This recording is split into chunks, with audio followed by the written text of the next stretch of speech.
Pemirsa, Israel mengklaim Indonesia termasuk daftar negara-negara yang akan menormalisasi hubungan dengan Israel. Klaim sepihak ini dilakukan 5 negara berhasil menormalisasi hubungan dengan Israel dalam 4 bulan terakhir. Kementerian Luar Negeri Republik Indonesia pun membantah adanya normalisasi hubungan dengan Israel. Lalu, apa makna dari gelagat Israel yang mulai kentara di publik dengan menyebut Indonesia? Laporan utama hadir dengan tajuk Heboh Kabar Indonesia Baikan dengan Israel.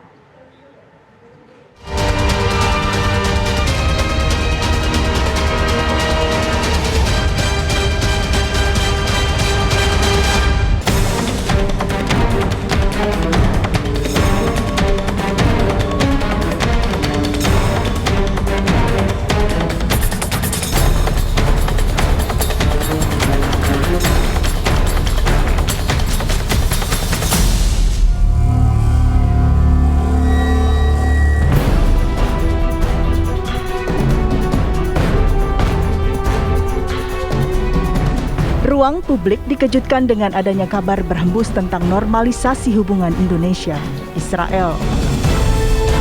Kabar itu mulai terdengar setelah adanya klaim Israel tentang upaya normalisasi hubungan atau menjalin hubungan diplomatik dengan Indonesia menjadi pemberitaan di media internasional.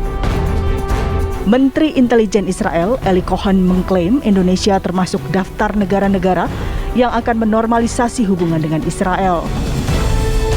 Hal ini pun dibantah oleh Kementerian Luar Negeri Republik Indonesia.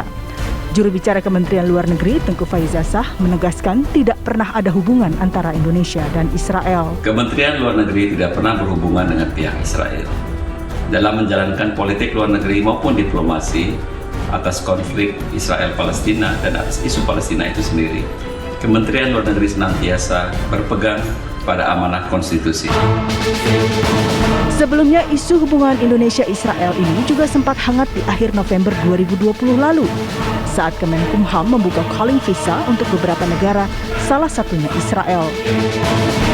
Kebijakan calling visa untuk beberapa negara itu dibuka untuk mengakomodasi hak-hak kemanusiaan para pasangan kawin campur hingga tujuan investasi, bekerja, dan bisnis. Melakukan atraksi dalam bentuk yang sangat terbuka ya. Kita tahu Konferensi Asia Afrika, ada Menteri Ruslan Abdul Ghani mengatakan ini adalah the last chapter in the book of old colonialism.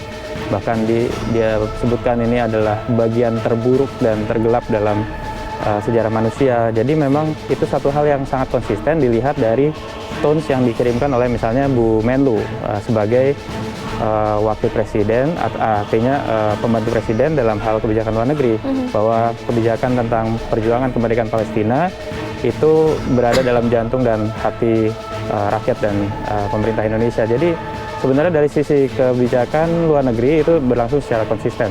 Yang bermasalah adalah sekarang diperdebatkan terkait calling visa. Sebenarnya itu suatu hal yang betul memang telah berlangsung lama dan itu terkait dengan people to people contact. Misalnya ini kan di layar ditayangkan bagaimana ada tempat-tempat yang menjadi subjek kunjungan bagi masyarakat Indonesia, dan kita tidak bisa pungkiri itu sebagai satu realita ya.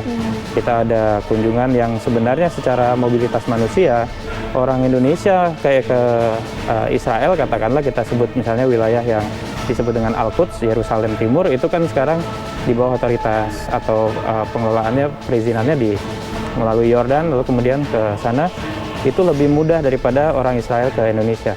Jadi dari sisi penerapan calling visa sebenarnya kalau dia betul-betul restricted dan betul-betul ketat, maka dia sesungguhnya membatasi karena dia harus melalui clearance house penyaringan yang betul-betul ketat. Kenapa ada seorang datang ke Indonesia dan seterusnya. Tapi kemudian yang memang harus selalu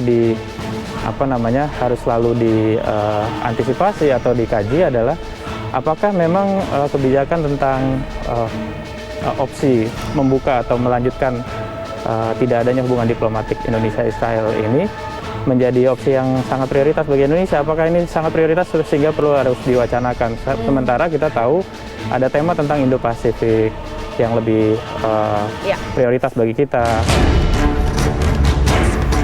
Klaim sepihak Israel disinyalir untuk merapatkan barisan setelah sejumlah negara yang menormalisasi hubungan dengan Israel bertambah 5 negara dalam 4 bulan terakhir. Kesepakatan itu didorong upaya Amerika Serikat untuk membentuk barisan persatuan menghadapi ancaman Iran dan membalikan pengaruh regional Teheran. Gelombang normalisasi, saya nyebutnya gelombang karena dalam 4 bulan sejak Agustus itu udah 4 negara. Dimulai dari Uni Emirat Arab, Bahrain, Sudan, dan terakhir Maroko. Ini Indonesia, kalau saya melihat 2 target utama normalisasi yang ingin dicapai oleh pemerintahan Trump dan Netanyahu adalah Indonesia dengan Arab Saudi. Kenapa 2 negara ini penting? Karena 2 negara ini punya posisi prestisius di dunia Islam.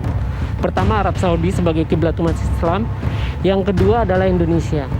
Dan saya melihat strateginya adalah bagaimana pemerintahan Trump atau Netanyahu mencoba mendekati Saudi, dan dari Saudi, karena kita lihat semuanya rata-rata Uni Emirat Arab, Bahrain maupun Sudan atau Maroko itu ada peran Saudi di sini untuk membujuk atau tanda kutip menekan. Ya, saya lihat juga Arab Saudi mungkin akan mencoba mendorong Indonesia lebih dulu dan untuk Nah, masalah normalisasi di sini kan semua ada tingkatannya kalau saya lihat. Jadi tingkatan paling tinggi sampai pada tahapan hubungan diplomatik. Nah, yang menjadi pertanyaan adalah kalau kita menolak sama sekali hubungan antara Indonesia dan Israel, termasuk konteks ekonomi, kerjasama ekonomi, kenapa sampai sekarang apa yang sudah dicabut oleh Gus Dur, larangan hubungan swasta ke swasta antara Indonesia dan Israel, tidak pernah diterapkan kembali larangan itu? Maksud saya, kalau kita mau konsisten, tidak ada hubungan sama sekali, ya kerjasama ekonomi yang dibolehkan dibuka oleh Gus Dur, ya itu harus dilarang kembali. Indonesia memang tidak pernah memiliki hubungan diplomatik dengan Israel. Dalam 75 tahun sejak Indonesia merdeka, beberapa kali Israel berusaha mendekati Indonesia. Pada masa pemerintahan Presiden Soekarno, 4 tahun setelah Indonesia merdeka, Israel menyampaikan ucapan selamat. Mereka mengirimkan telegram kepada Wapres Muhammad Hatta berisi pengakuan atas kedaulatan Indonesia, tetapi tidak ditanggapi. Pada masa Presiden Soeharto tahun 1980-an, Indonesia dikabarkan membeli lebih dari 30 pesawat tempur Skyhawk dari Israel. Di masa pemerintahan Abdurrahman Wahid, Gus Dur mencabut larangan dagang dengan Israel. Di era Presiden Susilo Bambang Yudhoyono, Menlu Hasan Wirayuda ditemui Menlu Israel Silvan Shalom secara rahasia di tengah KTT PBB di New York. Pada masa pemerintahan Presiden Joko Widodo, Jokowi mengajak negara-negara yang tergabung dalam OKI, Organisasi Kerjasama Islam, untuk memboikot produk-produk Israel. Namun Indonesia kembali membuka calling visa untuk sejumlah negara, termasuk Israel. Solidaritas Indonesia dan bangsa Palestina memang dikenal kental. Putusnya jalinan Indonesia-Israel pun tak lepas dari solidaritas terhadap bangsa Palestina. Itulah pilihan yang dinilai harus dipegang erat pemerintah. Berharap betul pemerintah, karena ini soal konstitusi, itu konsisten. Yang kedua, jangan bermain api. Dan yang ketiga, bukalah secara terang-terangan di depan publik. Jangan main diam-diam, tahu-tahu nanti ini timbul masalah yang sangat serius, gejolak di kalangan bangsa Indonesia, rakyat Indonesia, umat Islam di Indonesia.